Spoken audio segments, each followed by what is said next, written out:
The boardroom lights buzzed, casting a harsh glow over the quarterly reports. Every page showed record-breaking revenue for the semiconductor giants, a mountain of data proving the AI revolution was paying out in billions. Inside, the air was still and temperature-controlled. Outside, the world was drowning. Thousands of people stood in the freezing rain, their voices rising in a rhythmic, desperate chant that penetrated the thick glass of the high-rise. They held signs demanding a share of the wealth that had surged upward while their own wages stagnated. The boardroom lights flickered once, then twice, as if the power grid itself was struggling to sustain the excess. Executives stared at the screens, their faces reflecting the glowing charts, but their eyes kept darting toward the window. The divide was no longer a theoretical debate on a page. It was a physical wall of sound pressing against the building. Every report on the table represented a job automated, a position deleted, and a household pushed to the edge. The silence of the room was heavy, suffocating, and underscored by the relentless, soaking roar of the thousands waiting in the dark below. The systems were running at peak efficiency, but the foundation of the economy was beginning to crack under the pressure. The Minister of Finance stepped to the podium. The microphone screeched with a sharp, high-pitched feedback that forced everyone in the chamber to wince. He did not look at the cameras. He opened a leather folder, cleared his throat, and began to read. The proposal was surgical, a direct tax on all AI-driven windfalls. He called it a citizen dividend. The room went silent. The document outlined a system where corporate profit would be diverted into a state-managed fund for public redistribution. One executive at the back of the room let his pen hit the mahogany table with a sharp click that echoed in the quiet. The minister continued, detailing the percentage of revenue extraction. He did not use vague language. He cited specific tax brackets and projected yield figures. Outside, the news reached the crowd through mobile devices. The chanting stopped for a heartbeat, then erupted into a roar that sounded different than before. It was no longer a plea, it was a celebration. Inside the building, the air felt thin. The executives stopped looking at their reports. They looked at the minister, then at each other, their faces hardening as they calculated the cost of the afternoon. The proposal was official. The shift in power had moved from the streets into the law. Minutes after the announcement, the KOSPI trading floor erupted. The steady green glow of the ticker boards vanished, replaced by a cascading wave of red. Traders stood up from their desks, shouting over the din of hundreds of phones ringing simultaneously. The sell orders flooded the system, hitting the servers in massive, synchronized waves. One technician sprinted toward the cooling units as the server racks began to whine, the fans spinning at maximum speed to compensate for the heat generated by the panicked transactions. Tech stocks, the bedrock of the national economy, plummeted. The sell-off was not a slow decline. It was a vertical drop. Investors were dumping assets at any price, driven by a single contagious fear that this dividend was the first step toward statewide nationalization. Wealth that had taken decades to accumulate evaporated in 60 seconds. On the screens, the charts of semiconductor giants collapsed, the lines cutting through the profit projections like a blade. The panic bled out from the floor, crossing borders through fiber optic cables. Global markets caught the contagion, with investors in Tokyo and Hong Kong scrambling to liquidate their holdings. The foundation of private wealth was shaking.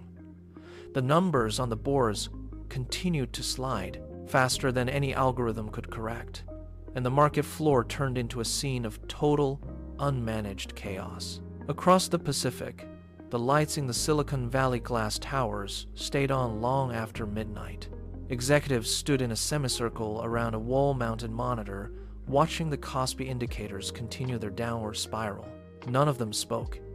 The only sound was the low hum of the climate control system and the rhythmic tapping of a stylus against a tablet. One executive stepped away, his face illuminated by the harsh blue light of his terminal, and dialed a colleague in Frankfurt.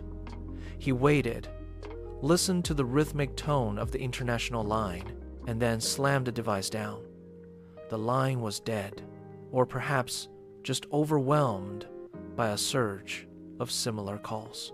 The panic was moving west, crossing time zones with the speed of a digital pulse. They checked the latest wire reports from Brussels.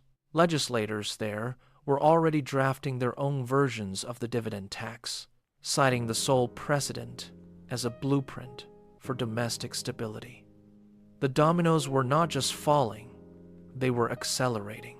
The executives looked at their own quarterly projections, now rendered obsolete by the news. They were no longer discussing strategy or growth.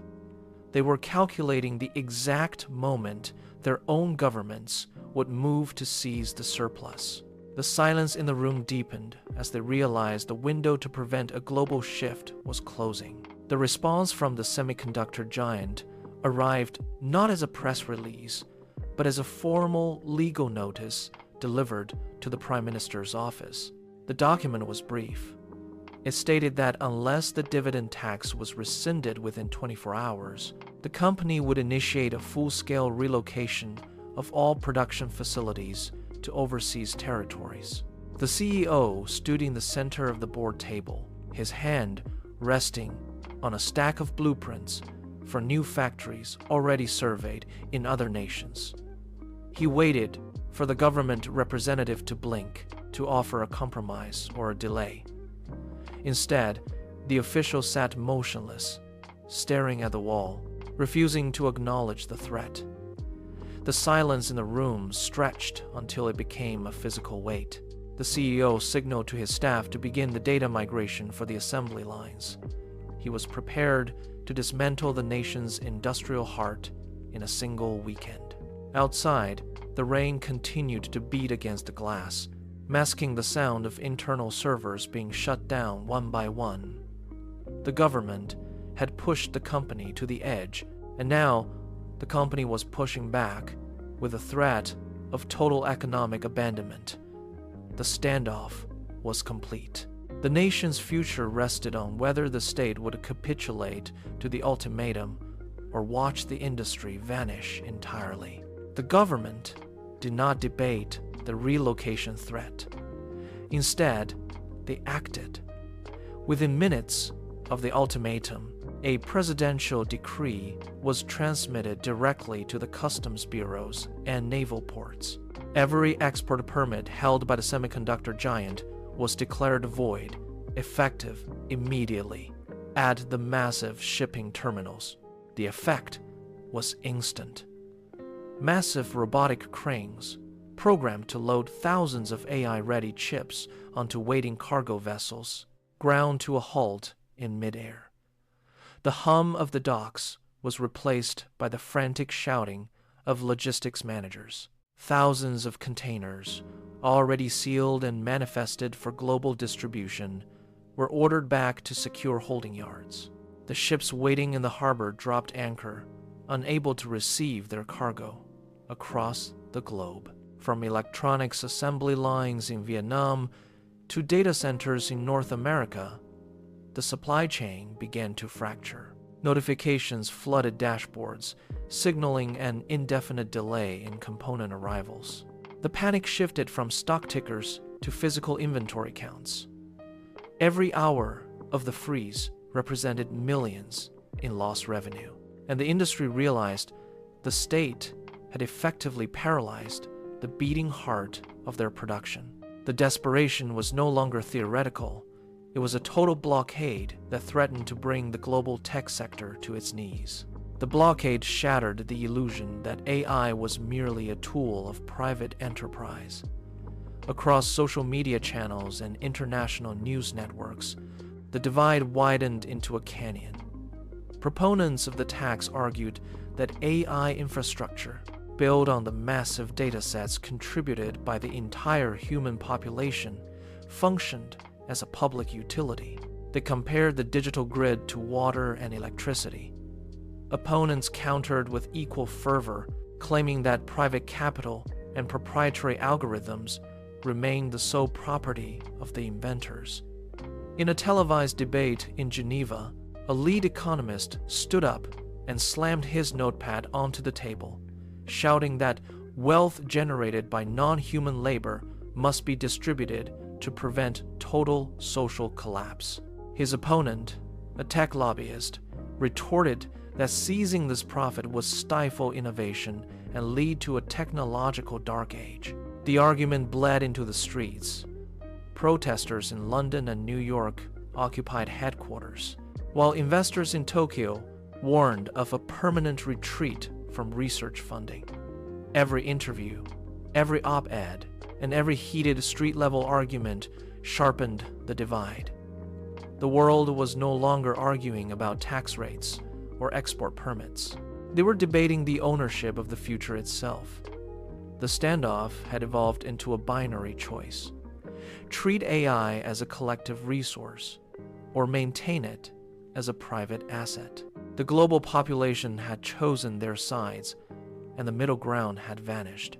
The clock on the legislative chamber wall ticked toward the vote, each second echoing across a paralyzed global economy. In every major financial hub, the screens turned red. On the New York Stock Exchange and the London markets, automated circuit breakers tripped in sequence, locking down trading to prevent a total systemic meltdown. The flickering numbers froze. Billion-dollar portfolios sat in digital limbo, unable to be sold or bought. In the hallways of the National Assembly, the silence was absolute. Legislators sat at their desks, ignoring the hundreds of notifications pinging on their devices. Outside, the rain continued to fall, but the crowd had stopped chanting. They stood shoulder to shoulder, staring up at the giant broadcast screens mounted on the surrounding buildings. The screen showed only the draft bill, a digital document waiting for a single signature. The air felt heavy, stripped of the usual frantic noise of commerce. Investors, workers, and lobbyists were all reduced to the same state: waiting. No more trades could be executed. No more arguments could be made. The mechanism of the global economy had ceased its motion, caught in the tension of the final minute. The entire tech sector was suspended in a state of suspended animation, balanced on the sharp edge of a blade, waiting for the legislative hammer to drop. The official reached for the fountain pen, the metal cold against his palm. His hand hovered over the bottom line of the document, the ink glistening under the harsh fluorescent lights of the chamber. He did not look at the cameras. He looked only at the signature line. He pressed the nib into the fiber of the paper, the scratch audible in the absolute stillness of the room. He pulled the pen across the page, a single, decisive motion that severed the decades-long hold of the corporate elite over artificial intelligence. He set the pen down. The sound of it hitting the mahogany desk resonated like a gunshot. A staff member picked up the signed document and walked toward the balcony. Outside, the crowd shifted. The first notification pinged on a phone in the front row, then another, then thousands in a synchronized wave of digital vibration. A roar erupted from the square, drowning out the sound of the rain. The monopoly was gone. The legislative shift was absolute. In that single, ink-stained stroke, the mechanism of the global economy had been forcibly reset. The document sat on the desk, no longer a draft, but the foundation of a new era. The crowd below surged forward, the barriers rattled, and the long-held tension finally snapped into a tidal wave of sound. The sound rising from the square was not just noise, it was the frequency of a system overturning. Thousands of people moved as one, their voices blending into a singular roar that vibrated through the glass of the nearby skyscrapers. Rain continued to pour, yet nobody sought shelter. They turned to one another, faces illuminated by the glow of mobile devices broadcasting the news. The barricades were ignored, pushed aside by the sheer momentum of the surge. In the financial district, the screens that had been frozen for hours began to flicker back to life, but the numbers no longer moved with the same frantic rhythm. They settled into a new pattern, reflecting the legislative reality just established. Across the city, shop windows mirrored the sea of people below. There was a profound stillness underlying the celebration, a recognition that the rules of survival had been rewritten. The era of the AI windfall tax was no longer a theory. It was the new bedrock of the economy. Investors in distant offices watched the footage, seeing not a protest, but a permanent recalibration of power. The streets remained packed long into the night, the air thick, with the realization that the world had crossed a threshold from which there was no return.